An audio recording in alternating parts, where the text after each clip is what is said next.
با سلام و عرض ادب. چالش‌های زندگی کنونی و اهمیت سلول‌های بدن. انسان در زندگی کنونی با چالش‌های مانند زندگی ماشینی، استرس از آینده، غصه گذشته و همچنین محیطی که شرایط زیست در آن در حال نزول است روبروست.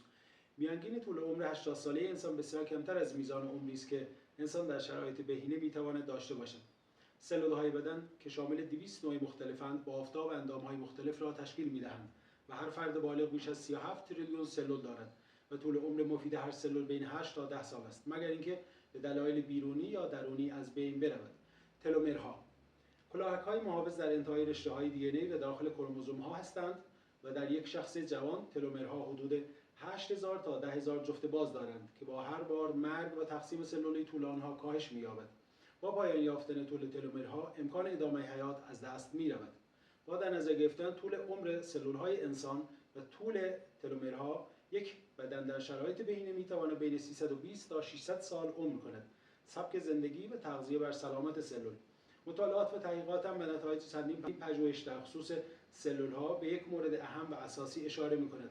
استرس بیشتر از تغذیه ناسالم بر سلول‌ها تاثیر مخرب دارد. بدیهی است با حذف قند و شکر، نوشیدنی‌های قندی که باعث سرعت بیشتر تولید و تقسیم سلول‌های سرطانی می‌شود و غذاهایی که من غذاهای مرده نامگذاری می‌کنم که شامل گوشت حیوانات، غذاهای سرخ شده، غذاهای پرسدیم مانند کنسروجات و خوراکی‌های فرآوری شده می‌توان سلامت سلول‌ها را بهبود بخشید. اکسیر افزایش طول عمر و ویژگی‌هایش.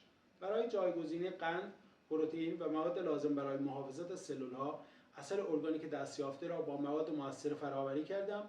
این کالا اکسیر جوانساز دستیافته که با دستور مصرف اختصاصی و همراه چربی‌های مفید برای محافظت از سلول‌های سالم و از بین بردن رادیکال‌های آزاد طی سالیان اخیر به طور مستمر استفاده شده و زندگی افراد زیادی را بهبود بخشیدم.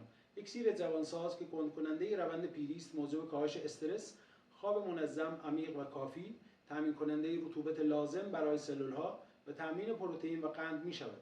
سایر مواد موجود در این اکسیر موجب بهبود التهابات بدنی و همچنین بهبود آلزایمر و پارکینسون با مکانیزم پاکسازی و ترمیم سلول‌های مغزی میباشد. من نمونه‌ای بارز از فرمولاسیون‌های خودم هستم که بسیاری مرا 41 ساله نمی‌دانند.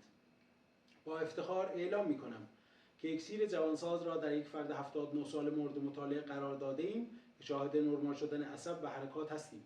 تاکنون توانستیم چندین فرد بالای 70 سال و جوان سال را از لحاظ کارکرد مغزی به حالت جوانسازی تغییر دهیم و عملکرد سلول‌ها در تمام اجزای بدن من جمله کبد، قلب، گردش خون، نعوذ آقایان و مغز را بهبود ببخشیم. به دلیل جلوگیری از سوء استفاده جزئیات نحوه تاثیرگذاری بر مغز و مکانیزم جوانسازی سلول‌های مغز و اکسیرها را افشا نمی‌کنیم. با تقلید و دروغ نمی‌توان مسیری که پیموده‌ام را قدم بزنید.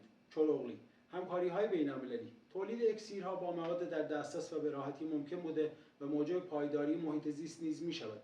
با توجه به چالش‌های کنونی بشری در نقاط مختلف دنیا نیاز مبرم به دستاوردهایم احساس می‌شود. به همین دلیل اکنون با دولتمردان کشورم ایران و چندین کشور دیگر برای سلامت جامعه، رشد اقتصادی، تولید پایدار، کاهش هزینه‌های سلامت خانوارها و کمک به محیط زیست در حال راهزنی برای همکاری‌های کلان هستیم.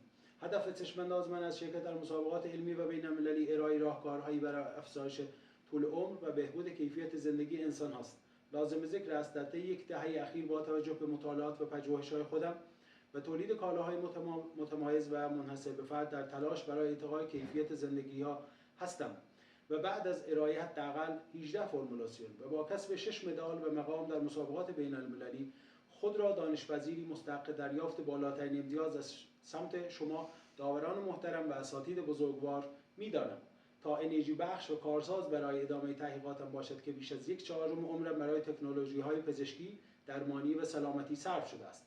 تحقیقاتی که با صرف عمر و بودجه شخصی همانند پژوهشگاه‌ها و دانشگاه‌هایی که در قالب مؤسسات و سازمان‌ها به صورت تیمی پژوهش می‌کنند و من غالب ساعات زندگیم و سرمایه مادیم را صرف یافتن روش‌های نوین یا همگام با دانشمندان کرده‌ام. توسعه پایدار بدون اهمیت به محیط زیست ممکن نیست. پروفسور حسابی. با تشکر.